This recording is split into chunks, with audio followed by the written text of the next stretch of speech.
प्यारे विद्यार्थियों, अभी तक ने आपने सभी शब्दों का अर्थ समझा। लिगेंड क्या है, केंद्रीय धातु परमाणु क्या है, आयन मंडल क्या है, लिगेंड की संख्या क्या है, उपसहसंयोजक मंडल क्या है, ये सब कुछ आपने अभी सीखा। अब हम आगे बढ़ेंगे।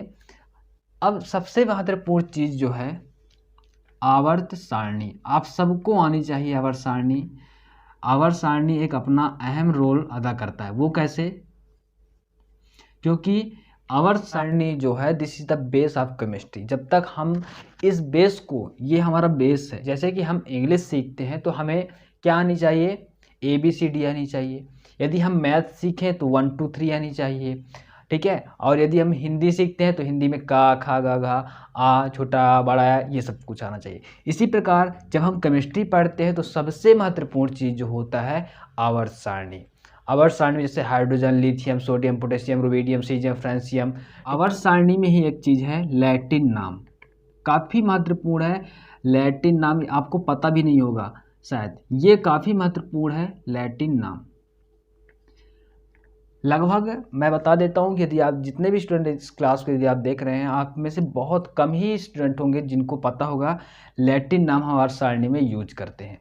और बहुत सारे ऐसे एलिमेंट हैं जिनके लैटिन नाम लिखे जाते हैं, ठीक है। वो सब मैं बताऊंगा आपको, जो IUPAC के नामकरण में यूजफुल है। IUPAC के नामकरण में यूजफुल है, ठीक है। दूसरा चीज़ यहाँ पास हम उपयोग करेंगे लिगेंड, ठीक है। लिगेंड यहाँ पास 3 प्रकार के होंगे, ध्यान देना। एक उदासीन लिगेंड पहला, दूसरा धनात्मक लिगेंड होगा,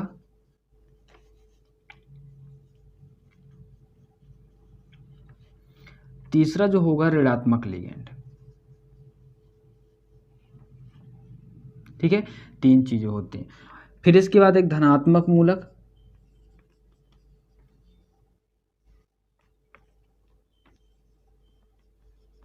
और ऋणात्मक मूलक।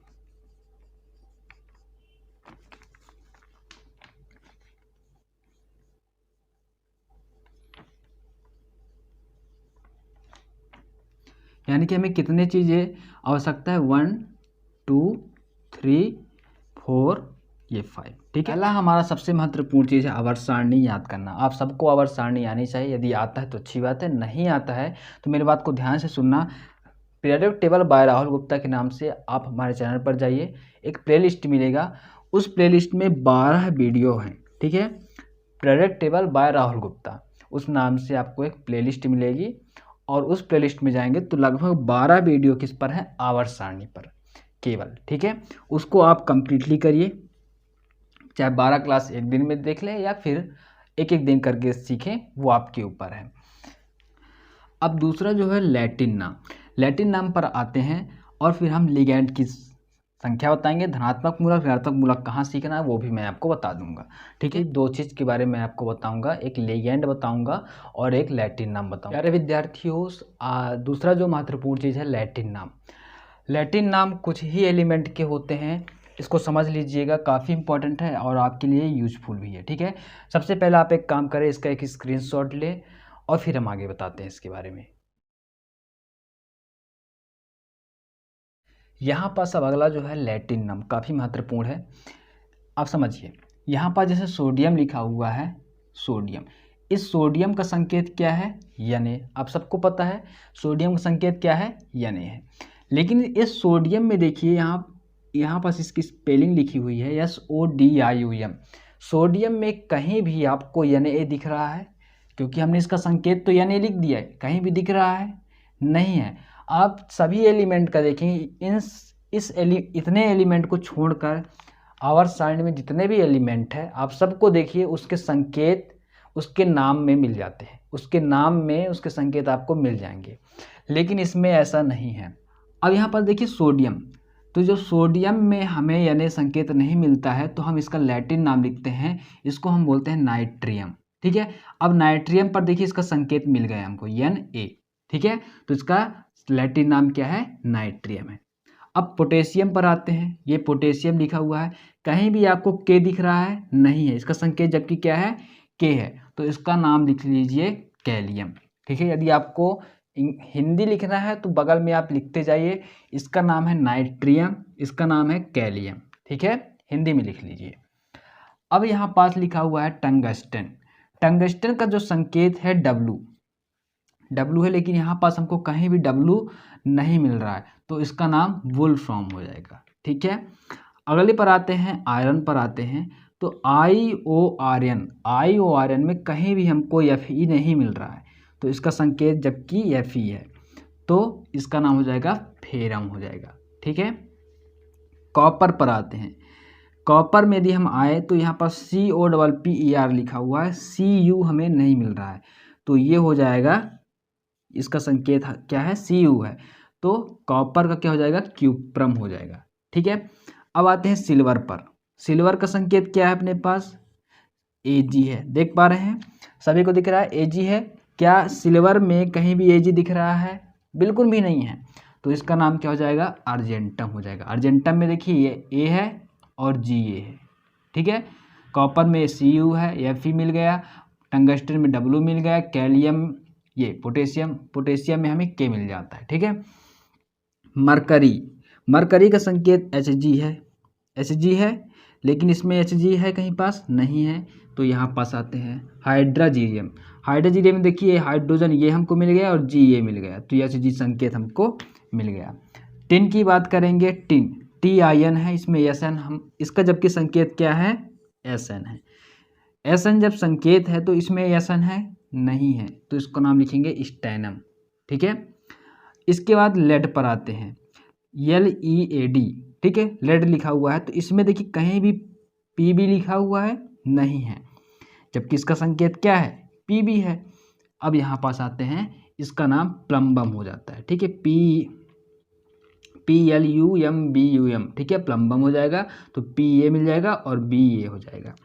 अब अंतिम जो है एंटीमनी पर आप देखेंगे Sb यहाँ पास लिखा हुआ है, जबकि एंटीमनी में इसका संकेत क्या है, Sb दिया हुआ है, आपको यहाँ पास Sb कहीं नहीं दिख रहा है, तो इसका नाम स्टीबियम हो जाएगा। इसका संकेत क्या हो जाएगा, इसका नाम क्या हो जाएगा, स्टीबियम। यस ये हो गया और Ba हो गया, ठीक है। अब एंटीमनी, अभी कुछ दिन पहले मैंने आपको कम्युनिटी पोस्ट में इसके बारे में पूछा था कि एंटीमनी का साइन क्या होता है, यानी कि संकेत क्या है, तो मुझे थोड़ी सी ये चीज़ जानकर हैरानी होती है कि मैंने संकेत में ऐसे दिया था, SB दिया था, ST दिया था, SB दिया था, AT दिया था और AB ऐसे कुछ करके दिया था, तो जो एवरेज दिखा रहा है SB और AT में लगभग सेम दिखा रहा है, तो फिर ये हैरानी वाली बात हो जाती है कि यार आपको एंटीमनी नहीं पता तो फिर केमिस्ट्री आप पढ़ रहे हैं, थोड़ी जानकारी इस चीज़ को रखें, ठीक है। प्यारे विद्यार्थियों, अभी हमने आपको लैटिन नाम बताया है, अब इसको क्या करना है, इसको नोटबुक पर यदि आपने लिख लिया है तो अच्छी बात है, नोटबुक पर इस पर लिखना है, स्क्रीनशॉट बस लेके नहीं रखना है, नोटबुक पर लिखना है और इसको अच्छे से प्रिपेयर करना है, ठीक है। इसको ये नहीं कि हमने इम्पोर्टेंट उस पर लगा दिया, उस पर हमने हाईलाइट कर दिया, सब कुछ करके रख लिया है, बढ़िया नोट्स बना के रख लिया है और फिर उसके बंद करके हम उसे अलमारी पर सेट कर दिया, ऐसा नहीं करना है। उसको यूज़ करना है। यूज़ कैसे करना है, जितना बार इसको लिख लिख के पढ़ोगे उतना ज़्यादा याद होगा। और ध्यान देना, जब भी आप लिखें, जैसे कि हम सोडियम लिख रहे हैं, तो हम लिख क्या रहे हैं हमें पता होना चाहिए। जैसे कि हम सोडियम लिखे SODIUM, सोडियम लिख रहे हैं, और इसका लैटिन नाम NATRIUM, नाइट्रियम लिख रहे हैं, ठीक है। तो हमें ये हमारे दिमाग पर ये चीज़ें चलनी चाहिए कि सोडियम लिख रहे हैं। अब क्या होता है, अधिकतर स्टूडेंट क्या करते हैं, दिमाग कहीं और होता है, लिख कुछ और रहे होते हैं, तो ये नहीं करना है ना। बस मैंने कुछ लिगेंड्स लिखे हैं यहाँ पास, ऋणात्मक लिगेंड, पहले आप इसका स्क्रीनशॉट लें, फिर हम इसको समझते हैं। फ्रेंड्स यहाँ पास देखिए लिगेंड्स यहाँ पास लिखे हैं, ऋणात्मक लिगेंड, सभी में O जोड़ना है। हिंदी में यदि आप लिखते हैं हाइड्रोजन का हाइड्रो लिखते हैं तो O लिख दीजिए उसके अंत में, ठीक है। और यदि इंग्लिश से लिखते हैं तो O लिख दीजिए, O याद रखना, ठीक है, ये चीज़ें याद रखना। अब जैसे यहाँ पास हाइड्रोजन लिखा हुआ है, इस पर एक ऋणात्मक है तो ये हाइड्रो, ठीक है, यहाँ पास हो जाएगा हाइड्रो हो जाएगा। फ्लोरीन लिखा है ठीक है। तो फ्लोरीन पर एक ऋणात्मक है तो यहाँ पास फ्लोरो हो जाएगा, ओ लगा है लास्ट में, यहाँ पर सभी में देखिए ओ लगा हुआ है। क्लोरो, ठीक है, क्लोरीन का क्लोरो हो जाएगा। अब इस प्रकार से बना हुआ है तो उसको हम नाइट्रो बोलेंगे, और इस प्रकार से बना हुआ तो उसे नाइट्रेटो बोलेंगे। फिर से समझिएगा, यदि नाइट्रोजन पर एक डबल बॉन्ड मिले और एक यहाँ पास इस प्रकार की उपसहसंयोजी बंध मिले, ठीक है, तो उसको हम नाइट्रो बोलेंगे, और यदि संरचना इस प्रकार है तो इसको हम नाइट्रेटो बोलेंगे, ठीक है। इसके बाद CN लिखा हुआ है, देखिए ध्यान से पूरा समझना है। यहाँ पास दो चीज़ें मैं बहुत ही महत्वपूर्ण बता रहा हूँ, बहुत ज़्यादा गलतियाँ बच्चे करते हैं। यदि आपको इस प्रकार से संरचना मिलता है तो उसे नाइट्रो लिखें, और इस प्रकार की संरचना यदि आपको मिलता है तो नाइट्रेटो लिखें, ठीक बात। अब यहाँ पास समझते हैं, जैसे CN लिखा हुआ है तो इसको हम बोलेंगे साइनो, क्या बोलेंगे डियर, साइनो बोलेंगे। लेकिन इसको हम उलट दें मतलब N पहले आ जाए C बाद में आए तो इसको हो जाएगा आइसोसाइनो, ठीक है। यदि CN लिखा हुआ है तो साइनो लिखेंगे, और NC लिखा हुआ है तो इसको हम बोलेंगे आइसोसाइनो बोलेंगे, ठीक है। O2 लिखा हुआ है, इस पर दो ऋणात्मक यदि है उसे पैराक्सो बोलेंगे, पैराक्सो। और O2 लिखा हुआ है, यहाँ पास दो ऋणात्मक तो होगा लेकिन यहाँ पास 2 नहीं है तो उसे केवल हम आक्सो बोलेंगे, ठीक है। OH लिखा हुआ है तो हाइड्राक्सो बोलेंगे, ठीक है। सल्फेटो बोलेंगे SO4 को, और CO3 को कार्बोनेटो बोलेंगे, CH3CO को एसीटेटो बोलेंगे, SCN एक ऋणात्मक तो आइसोथायोसाइनो बोलेंगे, ठीक है। और CNS को बोलेंगे थायोसाइनो बोलेंगे। NH2 को एमाइडो, N2 को एमिडो, और N3 को एंजाइट कहेंगे। तो फ्रेंड्स ये चीज़ें आपको नोटबुक पर बड़े ही आराम से लिखना है, और लिखते हुए ये ध्यान रखना है कि हम क्या चीज़ें लिख रहे हैं, कि इसका नाम क्या है, ठीक है। तो ये चीज़ें आप बिल्कुल भी अपने माइंड पर एकदम सेट कर लीजिए चीज़ें, ठीक है। जब भी हम लिखें तो हमें पता हो कि क्या है, तो आप इसे रटते हुए मत बैठ जाना है। क्या करना है, जब आप IUPAC नामकरण करेंगे तो इसका यूज करना है। जब हम इसको यूज करेंगे बार बार, इनको नाम लिखेंगे तो हमें ऑलरेडी याद हो जाएगा। लेकिन क्या करेंगे, इससे पहले एक दो बार इनको नोटबुक पर लिख कर याद रख लिए, ठीक है। अब इसका स्क्रीनशॉट ले लिए होंगे, ठीक है। अब अगले हम बढ़ते हैं धनात्मक पर बढ़ेंगे, फिर हम उदासीन बताएंगे।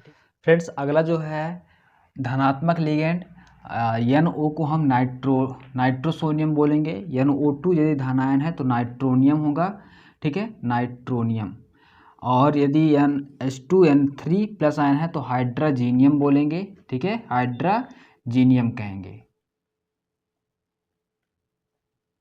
ठीक है। और यदि Br प्लस है तो उसे ब्रोमोनियम बोलेंगे, ठीक है। यानी कि याद रखना, जब भी आपको ऋणात्मक मिलता है तो उसमें O लगा दीजिएगा लास्ट में, ठीक है। यदि ऋणात्मक लिगेंड मिलता है तो O लगा दीजिए, इंग्लिश में O, ठीक है, इंग्लिश में O बस। और यदि आपको हिंदी में धनात्मक मूलक में यदि आपको मिलता है तो IUM, ठीक है। तो आप सभी ने देखिए IUM लगा हुआ है। यदि इंग्लिश से आपको करेंगे तो NITROSOIUM, ठीक है, नाइट्रोसोनियम हो जाएगा। तो IUM हम सब में लास्ट में लगा देते हैं, ठीक है। तो याद रखना, जब भी ऋणात्मक में हो तो O लगाना है, और धनात्मक में हो तो क्या लगाना है, IUM लगाना लास्ट में, ठीक है। तो इस प्रकार से जैसे नाइट्रोसोनियम हो गया, नाइट्रोनियम हो गया, हाइड्राजीनियम हो गया, ब्रोमोनियम हो गया, ठीक है। इस प्रकार से आपको IUM लगा के लिखना है। तो सभी आप इसका स्क्रीनशॉट लें, फिर हम आगे बताते हैं उदासीन लिगेंड के बारे में। फ्रेंड्स अगला जो है उदासीन लिगेंड, ये काफ़ी इंपॉर्टेंट है, ठीक है। अभी हमने आपको ऋणात्मक बताया, धनात्मक बताया, ये उदासीन लिगेंड है।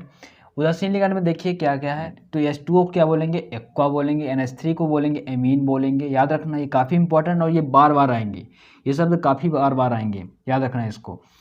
एमीन बोलेंगे, CO को कार्बोनिल बोलेंगे, NO को नाइट्रोसिल बोलेंगे, OH को हाइड्रॉक्सिल बोलेंगे, ठीक है, C6H5 को पिरिडिल बोलेंगे, और NH2 CH2 CH2 NH2 इसको हम EN भी लिख देते हैं, ठीक है, शॉर्टकट में EN लिख देते हैं। यदि आपको कहीं भी आप दिखे कि EN है, कहीं भी आपको ऐसे मिले EN, तो समझ जाइए EN का मतलब ये पूरा, ये जो लिखा हुआ है इथिलीन डाइमीन, ठीक है, इथिलीन डाइमीन लिखा हुआ है, तो इथिलीन डाइमीन को हम EN से प्रेजेंट कर देते हैं, ठीक है।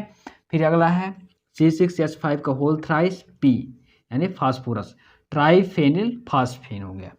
N2 को हम बोलेंगे नाइट्रिल बोलेंगे और H2 को सल्फ्यूरिल बोलेंगे, ठीक है। इसमें इसके अंत में हम क्या जोड़ेंगे, देखिए YL, इंग्लिश से यदि आप इसका नाम लिखते हैं तो YL जोड़िए, हिंदी से लिखते हैं तो इल हो जाएगा। सभी में देखिए इल जुड़ा हुआ है, सभी में देखिए यहाँ पास मीन, और हाँ इल जुड़ता है या अपने ही नाम पर होते हैं, ठीक है। जैसे कि यहाँ पास एक्वा है, एमीन है, तो कुछ नाम में YL जोड़ते हैं। कार्बोनिल जो होते हैं, कार्बोनिल यौगिक जो होते हैं, ये तो अपने नाम पर ही होते हैं, या उसके अंत में हम YL जोड़कर लिखते हैं, ठीक है। तो ये चीज़ें थोड़ी सी याद रखें, इसका स्क्रीनशॉट लीजिए। हम फिर आगे बढ़ते हैं। तो आज हमने जो कुछ डिस्कस किया आप इनको बड़े ही आराम तरीके से पढ़िए। अभी आपके पास समय है, नेक्स्ट क्लास जल्दी हम लाने वाले हैं और इसमें हम कंप्लीटली नियम के साथ आपको बताएंगे कि कैसे आप इसका यूज़ करेंगे। तो मिलते हैं अगले क्लास में। इस क्लास को ज़रूर शेयर करें दूसरे फ्रेंड तक, और जो भी समस्या इस पर है तो जल्दी से हमें कमेंट सेक्शन पर ज़रूर बताएं, ताकि अगली क्लास में हम आपकी समस्या को दूर कर पाएँ। जय हिंद।